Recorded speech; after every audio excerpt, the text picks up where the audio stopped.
Hello दोस्तों, तो आज मैं एक्सप्लेन करने वाला हूँ एक सच्ची घटना पर आधारित मूवी को। तो वीडियो स्टार्ट करने से पहले आप सभी से रिक्वेस्ट करता हूँ कि आप लोग मेरे चैनल को सब्सक्राइब और वीडियो को लाइक ज़रूर से करें। तो फिल्म की कहानी शुरू होती है 2002 से अयोध्या में, जहाँ पर कुछ श्रद्धालु साबरमती एक्सप्रेस से अहमदाबाद के लिए निकल रहे थे। और साबरमती एक्सप्रेस से अयोध्या से अहमदाबाद के लिए चलती है। अहमदाबाद पहुँचने से पहले साबरमती एक्सप्रेस में आग लग जाती है जब ट्रेन गुजरात के गोधरा पहुँचती थी।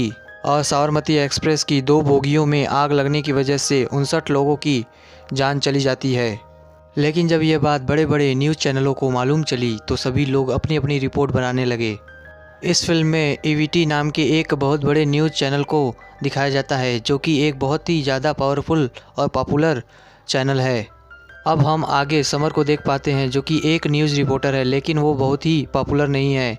इसके बाद हमें राज फिल्म का सबसे फेमस सीन दिखाया जाता है, जिसमें मालिनी का भूत बेहद इंडक्टिव अंदाज में डिनो मोरिया के किरदार आदित्य को बर्बाद करने की बात कर रहा है।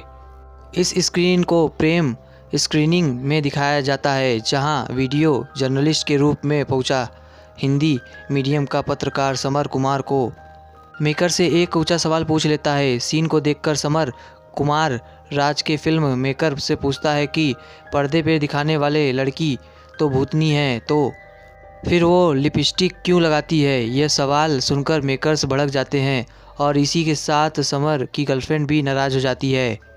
इस स्क्रीन पर मेकर्स के साथ फ़ोटो खिंचवाने के लिए इंग्लिश मीडियम गर्लफ्रेंड को अपने साथ लाया था, पर उसके बिना सिर पैर के सवाल ने उसकी बेइज्जती करवा दी और उसकी गर्लफ्रेंड का फ़ोटो खिंचवाने का मौका भी छीन लिया। अब इवेंट से निकलकर जाते हुए समर को ऑफिस से कॉल आता है। यह कॉल उसकी ज़िंदगी और दुनिया को देखने का नज़रिया बदलने वाली थी। समर को साबरमती एक्सप्रेस में लगी आग की रिपोर्टिंग के लिए भेजा जाता है। उसके साथ जाती है इवेंटी news senior journalist Manika Raj Purohit. Manika Raj Purohit इवेंटी media house में तेज तरार और फेमस न्यूज़ एंकर है, जिसकी फराटेदार अंग्रेजी नहीं बल्कि न्यूज़ एंकरिंग की स्टाइल का इंडस्ट्री में काफ़ी दबदबा है। तो समर मनिका से पहली बार फ्लाइट में मिला था तो वो उन्हें आइडल मानता था। यहाँ उनकी बहुत सारी बातें होती हैं और यहाँ पे मनिका को मालूम चलता है कि समर जो है वो फिल्मी लाइन में है और उसे बस यहाँ पर लाया गया है क्योंकि उनके पास कोई और रिपोर्टर मौजूद नहीं था।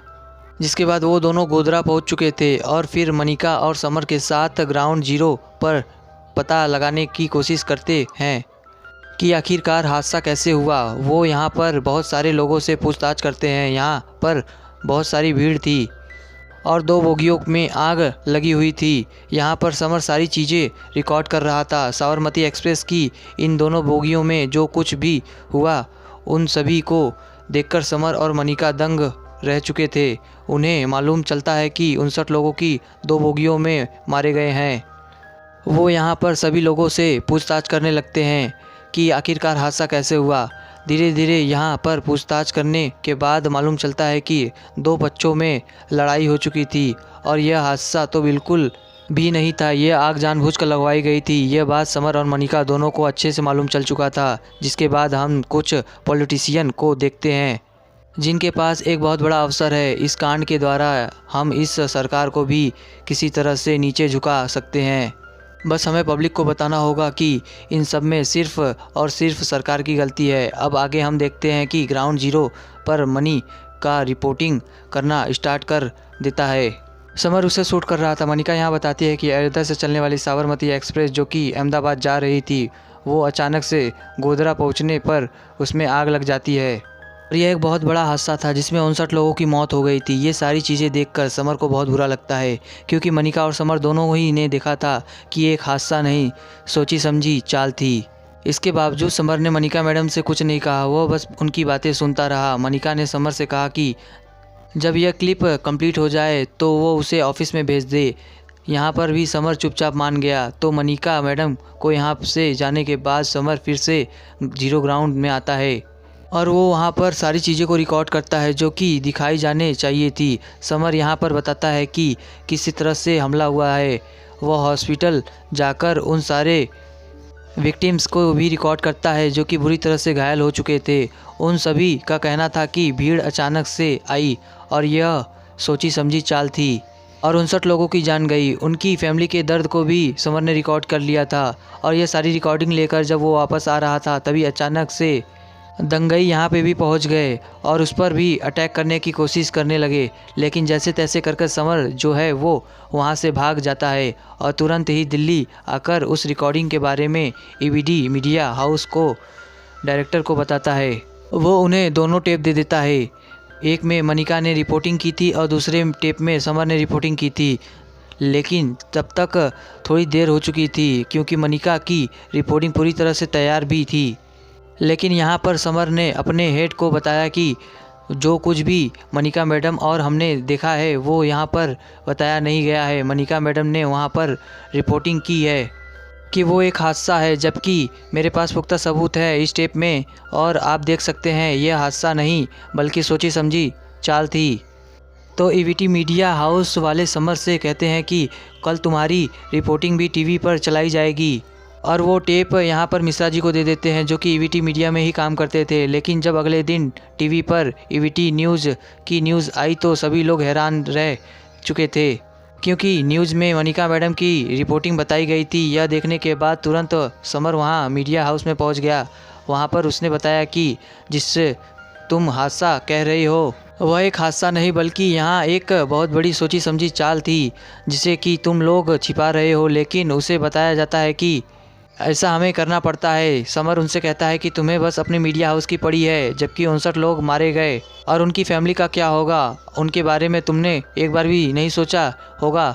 लेकिन मनिका मैडम और ईवीटी मीडिया हाउस के डायरेक्टर उससे ठीक से ढंग से बात भी नहीं करते हैं और उसे नौकरी से भी निकाल देते हैं। लेकिन जाते जाते समर कहता है कि एक दिन गोधरा कांड का सच बाहर आएगा और फिर इस सच को पूरी दुनिया देखेगी। बस समय का इंतज़ार करो क्योंकि सच गुमराह हो सकता है लेकिन छिप नहीं सकता।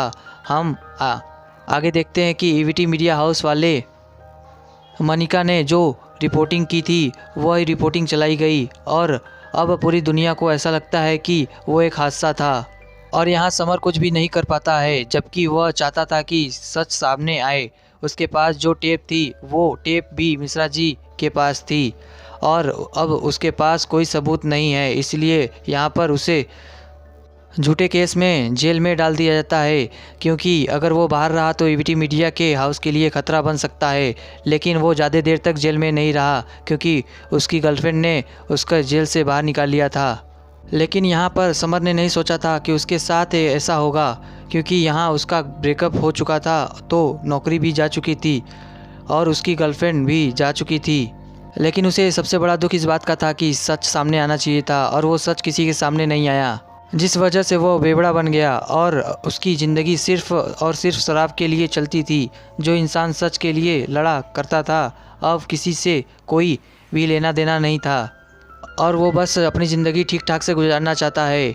इसी तरह से 5 साल बीत जाते हैं और कहानी 2007 में जाती है जहाँ पर हम अमृता गिल नाम की एक लड़की को देख पाते हैं और वो भी एक जर्नलिस्ट है लेकिन वो भी ज़्यादा पॉपुलर नहीं है।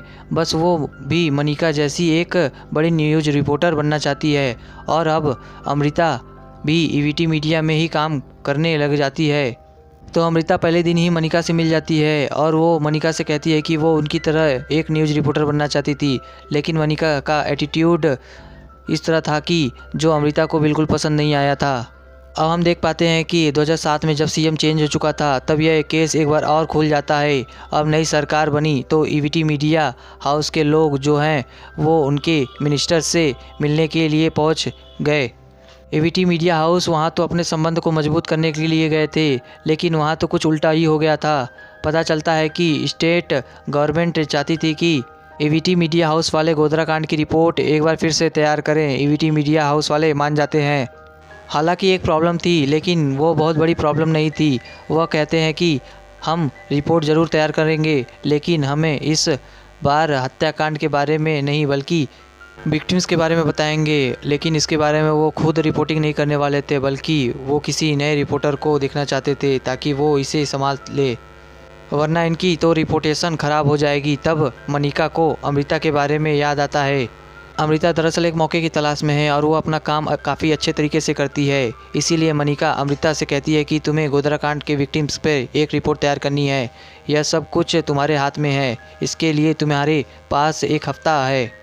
यह सुनने के बाद यहाँ अमृता खुश हो जाती है क्योंकि यह बात उससे मनिका मैडम ने कही थी और दूसरी बात वो ऐसे सुनहरे अवसर का इंतज़ार कर रही थी जिसके बाद वह गोधरा हत्याकांड के केस के बारे में स्टडी करना स्टार्ट कर देती है। लेकिन विक्टिम्स के बारे में जानने से पहले उसे पता लगाना होगा कि आखिर वहाँ हुआ क्या था।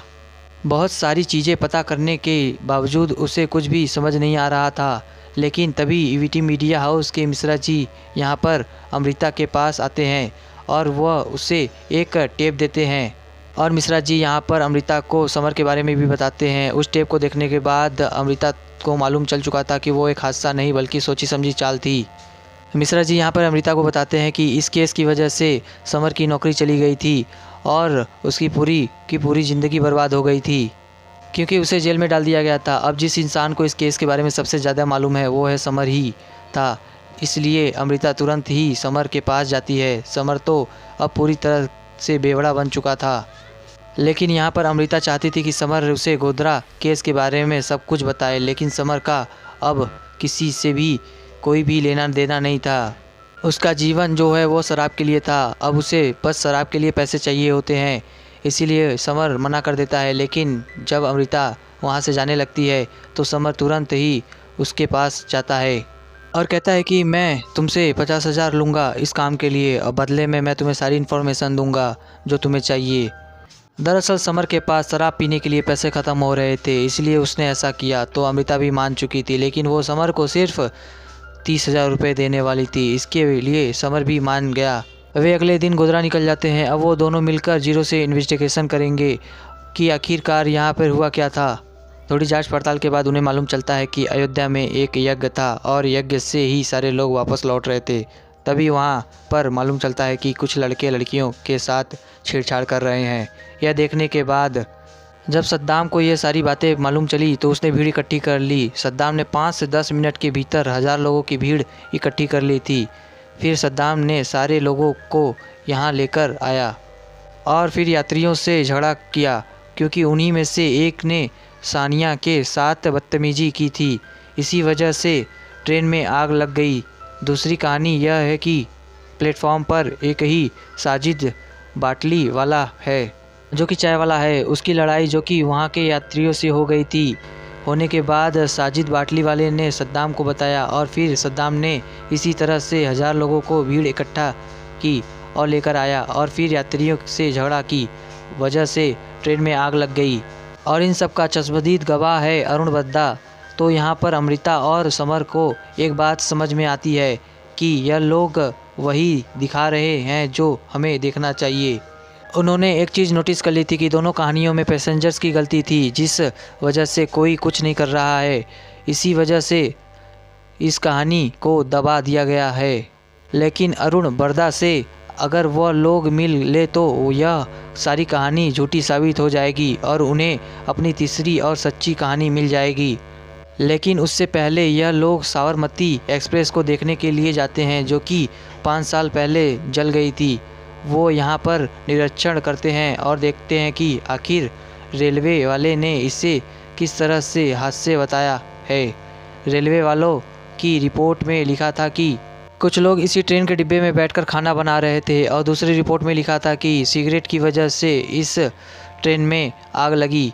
लेकिन समर इन दोनों को ही झूठा ठहरा देता है। समर बताता है कि इन दोनों बोगियों की अगर सीट को मिलाया जाए तो 72 सीट हैं और यात्री हैं जो 200 के आसपास थे, मतलब कि 3 गुने लोग। मतलब कि जिस ट्रेन में पैर रखने की जगह नहीं है वहाँ पर लोग खाना बना रहे थे और ऐसा तो हो नहीं सकता। मतलब ये रिपोर्ट गलत है। और दूसरी रिपोर्ट सिगरेट की, यहाँ तो वही बात निकल कर आती है। जब 3 गुना भीड़ थी तो किसी इंसान ने सिगरेट निकाली और पी ली और फेंक दी और किसी ने उसे भी देखा नहीं। सिगरेट अगर किसी ने फेंक दी और किसी ने देखा भी नहीं, आखिर एक सिगरेट से ज़्यादा क्या हो सकता है। यहाँ हम देख रहे हैं वो तो बिल्कुल नहीं हो सकता। अब वो लोग कोर्ट जाते हैं जहाँ पर अरुण बद्दा भी मौजूद था, लेकिन उसे सबके नज़रों से छिपाया जा रहा था, जिस वजह से अमृता और समर को भी उसे ढूंढने में बड़ी प्रॉब्लम हुई थी। लेकिन आखिर में उसने देखा कि 2 पुलिस वाले अरुण बद्दा को बाइक से लेकर जा रहे हैं। वो लोग अरुण बद्दा को घर लेकर जाते हैं और उनके पास पीछे पीछे अमृता और समर भी जा रहे थे। लेकिन प्रॉब्लम यह थी कि अरुण बद्दा को जिस घर में रखा गया था उसकी चौकीदारी के लिए हवलदार भी बाहर खड़े थे। तो आखिर समर और अमृता अंदर कैसे जाएं? तो समर के पास भी इसका प्लान था। वो लोग बड़े ऑफिसर बनकर बत्ती वाले जीप लेकर अरुण बद्दा के घर पहुंच जाते हैं। हवलदार उन्हें नहीं रोक पाते और फिर वो अरुण बद्दा से सारी पूछताछ कर लेते हैं और फिर अरुण बद्दा को न चाहते हुए भी सब कुछ सच सच बताना पड़ता है। अरुण बताता है कि वह किसी जगह पर काम कर रहा था, तभी सद्दाम भाई आए और उन लोगों ने हम सभी को अपने साथ लेकर चले गए। जो गोधरा में हुआ था वो कोई हादसा नहीं, बल्कि यह एक सोची समझी चाल थी। साबरमती एक्सप्रेस को जलाने की प्लानिंग एक दिन पहले ही हो चुकी थी। बहुत सारे लोग को इकट्ठा भी कर लिया गया था और 20-20 लीटर की 7 पेट्रोल के ड्रम को भी रख लिया गया था। और अगले दिन जब गोधरा के पास 5 मिनट के लिए ट्रेन रुकी तो सभी लोगों ने साबरमती एक्सप्रेस पर S6 में हमला कर दिया, क्योंकि S6 पर हमला करने के लिए कहा गया था। पहले तो सभी ने साबरमती एक्सप्रेस पर ईंट और पत्थर चलाए, बाद में उसमें पेट्रोल डाला और आग लगा दी। तो अब यहाँ पर अमृता और समर को सारी बातें मालूम चल चुकी थी, आखिर साबरमती एक्सप्रेस पर आग कैसे लगी। लेकिन अभी भी उस बड़े आदमी का नाम बाहर नहीं आया था जिसने यह सारा काम करवाया था। सद्दाम तो उस बड़े आदमी का कठपुतली था। सद्दाम से जो कहा जाता था वह सद्दाम करता था। और इससे पहले कि उसका नाम बाहर आ पाता, अमृता और समर कहीं जा रहे थे, तभी अचानक से कुछ गुंडे आ जाते हैं और उन लोगों ने यहाँ अमृता के पास से सारे सबूत लेकर चले गए। अब अगले दिन कुछ पता करने के बाद इन्हें एक बहुत बड़ा मास्टरमाइंड का नाम सामने आता है और वो मास्टरमाइंड था हबीब कादरी। हबीब कादरी के कहने पर ही सद्दाम ने यह सब कुछ किया था। कुछ दिन बाद हम देख पाते हैं कि समर के ऊपर आरोप लग चुके थे और उसे भी फंसाया जा रहा था। समर यहाँ पर बहुत कुछ बताना चाहता था, लेकिन उसके पास सबूत नहीं थे, क्योंकि सारे सबूत तो उससे छीन लिए गए थे। लेकिन फिर भी वह जज साहब को बहुत सारी बातें बताता है। वह बताता है कि इन सब में बहुत बड़ी गलती पत्रकारिता की है। देश बहुत उम्मीद लेकर उनकी तरफ देखता है, लेकिन मीडिया वाले अपने ऊपर बैठे उन लोगों को दिखाते हैं जो कि यह सारी चीज़ें करवाते हैं। तो जज साहब यहाँ पर कोई फ़ैसला तो नहीं सुनाते, लेकिन वह गोधरा की इस सच को बाहर लाना चाहते थे, इसलिए वो एक टीम को तैयार करते हैं और इस सच को ताकि बाहर लाया जा सके। अब इसी तरह से यह केस जो है वो 2017 तक पहुंच चुका था और अभी तक कोई भी फ़ैसला नहीं सुनाया गया था। तो अब हम देखते हैं कि समर अब नेशनल टीवी का एंकरिंग करने लगा था और अमृता को भी ईवीडी से निकाल दिया गया था, इसलिए वो नेशनल टीवी में समर के साथ काम किया करती थी। आज का दिन बहुत ही खूबसूरत पल होने वाला था, क्योंकि समर 2017 में गोधरा के उस हत्याकांड के बारे में रिपोर्ट लेकर आया था और सभी को सच बताने वाला था। समर शुरुआत से सब कुछ बताता है कि अयोध्या से यज्ञ कंप्लीट करने के बाद सारे श्रद्धालु जब साबरमती ट्रेन में बैठे और जब वह अहमदाबाद जाने के लिए निकले तो अहमदाबाद पहुंचने से पहले ही गोधरा पहुंचने पर उनकी ऊपर अटैक हो गया था।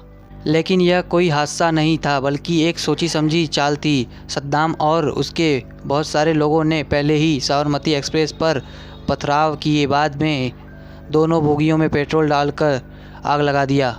आग लगाने के बाद उन्होंने ट्रेन के गेट को भी बंद कर दिया ताकि कोई बाहर ना आ सके।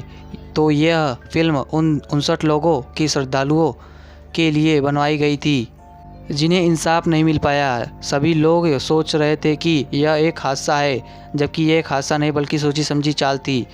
फिल्म के आखिर में बताया जाता है कि भारत के सर्वोच्च न्यायालय की निगरानी में एक विस्तृत जांच के बाद 2011 में एक ट्रायल कोर्ट ने निष्कर्ष निकाला कि गोधरा में सोमती ट्रेन को जलाना एक पूर्व नियोजित साजिश थी और जांच करने वाले नानावटी नायक आयोग के अनुसार कोच में लगी आग एक दुर्घटना नहीं बल्कि जानबूझकर लगाई गई थी। इसी भयानक अपराध के लिए 31 लोगों को दोषी ठहराया गया, जबकि 63 अन्य को पर्याप्त सबूत के अभाव में बरी कर दिया गया और 11 दोषियों को इस बर्बर अपराध के लिए मौत की सज़ा दी गई थी। दोस्तों, ये मूवी यहीं पे एंड होती है, तो मिलते हैं नेक्स्ट वीडियो में। फ़िलहाल के लिए till then tata bye bye.